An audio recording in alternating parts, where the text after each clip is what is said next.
Hey everyone, welcome to Being Classy. My name is Jessica, and in this video I want to show you how to rename a section in Microsoft OneNote notebook.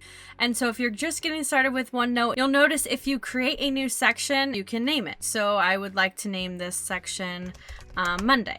But let's say you have this section here and you're double clicking on it and you can't rename it. What you want to do is you can go ahead and right click on this section and voila, you can rename your section.